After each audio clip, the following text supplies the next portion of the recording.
With the new Fallout show on Amazon being a smash hit and game sales at their highest now than they've been in years, fans are anxiously awaiting any bit of information on Fallout 5. What will the story entail? What systems will it be released on? And how many months before basic game-breaking bugs are patched out, only for new, possibly worse bugs to take their place? Because this is still gonna be a Bethesda game. And with all that questioning comes the very obvious one: where will it take place? We've already seen our Wasteland Wanderers traverse across various parts of California, Boston, Washington, D.C., most recently West Virginia. So how do we keep the locales interesting in the much-anticipated sequel?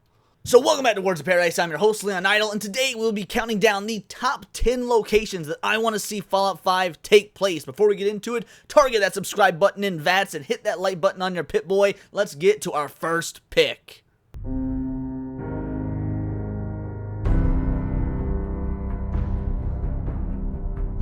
Orlando, Florida. That's right, Florida means fun in the sun, streets lined with palm trees, luxury resort hotels, Disney World.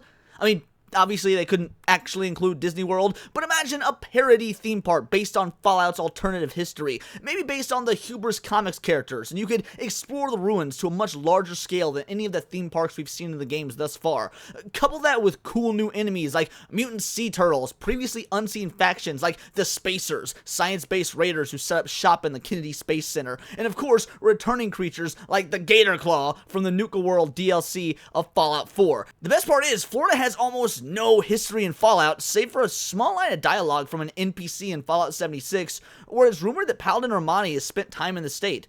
So the location is ripe for exploration in ways that are still canon to the existing Fallout lore.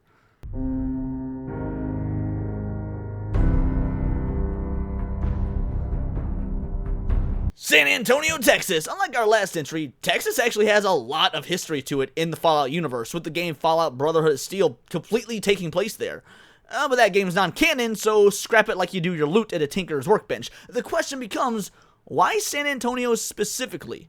Well, much like Florida, the city itself has never been mentioned in lore, giving us plenty of wiggle room for telling a new story. But more importantly, what's Fallout's tagline? It's the war. War never changes. And what's in San Antonio? The Alamo. All the history that the game could play off of with a location like that would be a sight to behold. And for all of you New Vegas fans, Plano, Texas, about 5 hours away, was mentioned. Part of Fallout Van Buren's lore was going to have Caesar's Legion in Texas. So who's to say we couldn't find a way to bring them back in this iteration of the game?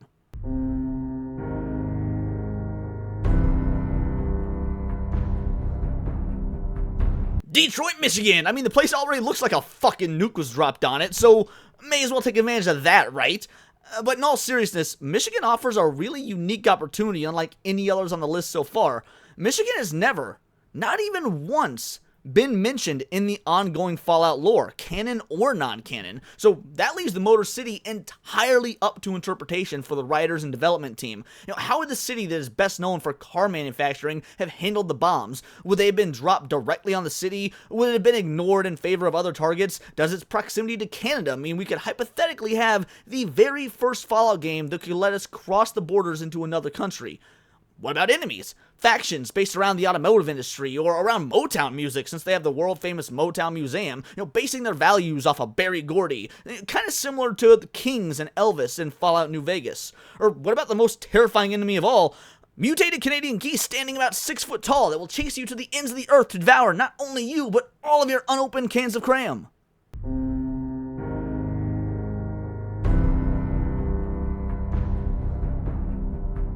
Nowlands, Louisiana, from the north to the south, the home of jazz, Mardi Gras, and the cocktail. Yeah, true fact, look it up. New Orleans has a visual style all its own, unlike anywhere else in the entire country, from the historic downtown to the swamps of the surrounding area. Plus, Bethesda can get a little wild with the haunted history. Widely considered one of the most haunted cities in the world, we've already seen what they're willing to do with cryptids and space aliens in previous games, so why not up the ante with ghosts and spirits? And, as you'll notice as a theme with this list, we don't have much information on the state in modern Fallout lore. We do know that Initiate Ellison was born there, meaning it has some sort of populace still, or at least it did as of the time of Fallout 76, But that's really all we know about the state. Setting a Fallout game here could give us a visual aesthetic unlike any other we've seen in the franchise up to this point.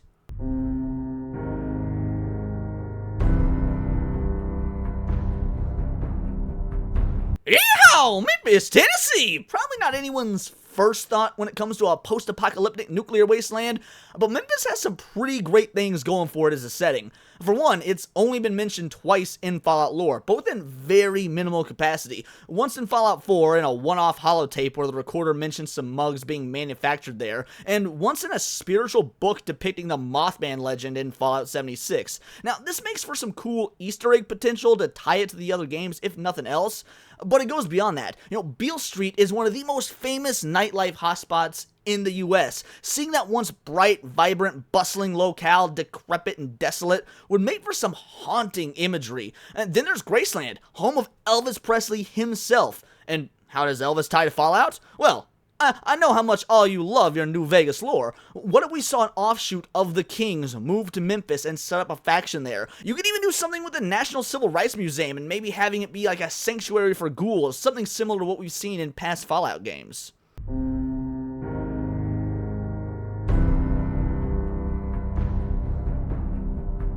Denver, Colorado, because let's face it, I'm really just trying to keep you New Vegas fans happy after your piss-poor reaction to the live-action show. That is an insultingly accurate stereotype, sir. But besides Caesar's Legion occupying Colorado as well in Fallout canon, there are a lot of other reasons to place the game there. For one, the scenic vistas would be beautiful. We've got some views of the Appalachian Mountains in 76, but there's nothing quite like the Rocky Mountains in Colorado, and being able to see those as a backdrop to a decimated Denver would be chilling. Also, with all the Kim use in the Fallout games, I bet we could see a full-scale religion dedicated to them placed at the International Church of Cannabis. I mean, imagine Mama Murphy, but a whole-ass congregation in this psychedelic Church of Wonders. And don't even get me started on the Denver airport. With all the real-life conspiracy theories about how underneath it is a giant vault for the elites to run off to when the end of the world comes, as well as several other conspiracy theories, how is that not the perfect setting for like the final battle against some shady government-type organization? Probably the Enclave, because, well, this is still Fallout after all.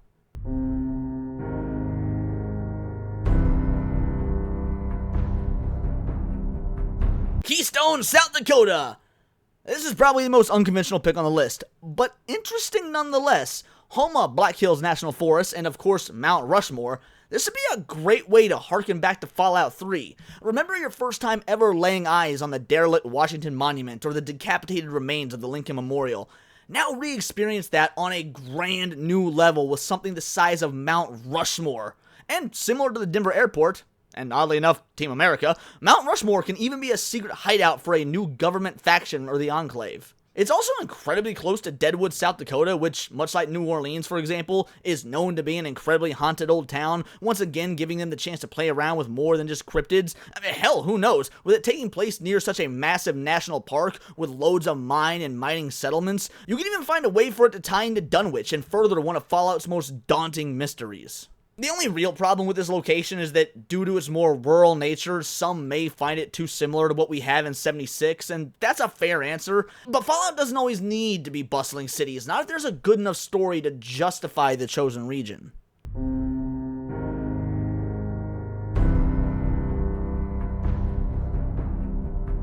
Twin Cities, Minnesota. Oh yeah, we're starting to get wacky with these, but hear me out. With this, you get 2 cities for the price of 1, St. Paul and Minneapolis.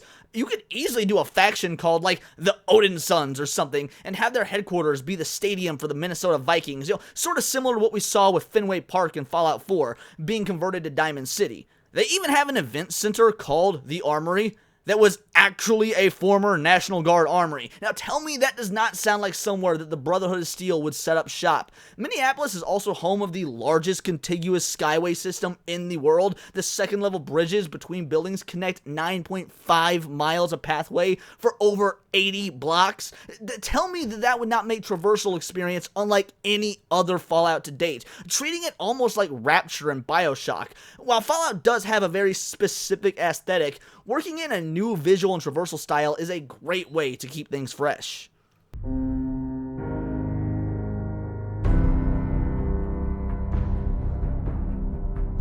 Seattle, Washington, because frankly, I would just like to believe that all the super mutants and feral ghouls we're going to be mowing down are former hipsters, rioters, and Capitol Hill Autonomous Zone occupiers.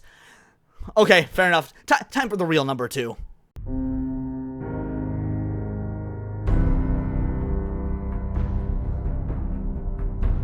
Honolulu, Hawaii! You thought Florida was tropical? Imagine a Fallout game where you travel between the various islands of Hawaii. Now, if you'll allow me to entertain a real-life conspiracy theory for a moment, why are billionaires buying large plots of land in Hawaii? Do they know something we don't? Let's assume they do. Imagine using that as a basis for a Fallout game. Some parts of the island would house the descendants of high-ranking politicians or industry leaders like the CEO of Vault-Tec and all others that could afford safe haven on the tropical islands. Other islands full of the poor and impoverished, trying their best to survive in a world far from the mainland where all the bombs hit, but resources are sparse due to population issues. All while the Brotherhood wages war from the remains of Pearl Harbor. But just because Hawaii avoided the nukes doesn't mean they're safe. Vault-Tec experiments could have gone awry, given rise to all sorts of nasty mutations and creatures, sea beasts with the ability to inhabit the land as a result of nuclear radiation-infested oceans. And this is all assuming that Hawaii even did avoid the nukes. I mean, at this point in Fallout lore, there's actually no confirmation one way or the other about the status of the 50th state in the Union. So the possibilities are endless.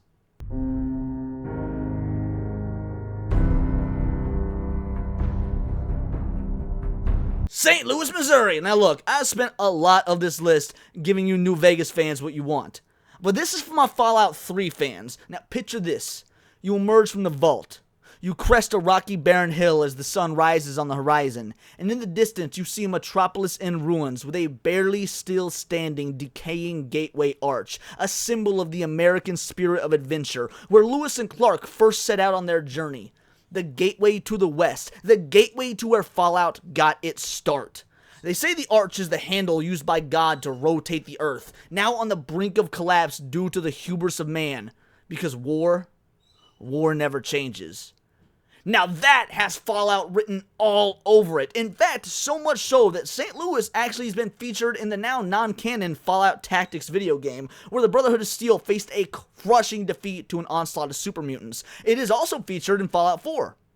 Sort of. The holotype game, Atomic Command, has you defending 8 cities from falling bombs, one of them being St. Louis. Given how nearly every mainline Fallout game has almost exclusively taken place on the East and West Coast, with a few exceptions, I think traveling to the heart of America, the Midwest, would be the perfect location for Fallout 5. Now, a part of the country with deep American history, military bases, missile silos, large open rural areas, and bustling cities, and just enough in-game lore to back up the choice, without so much that it would be difficult to write around.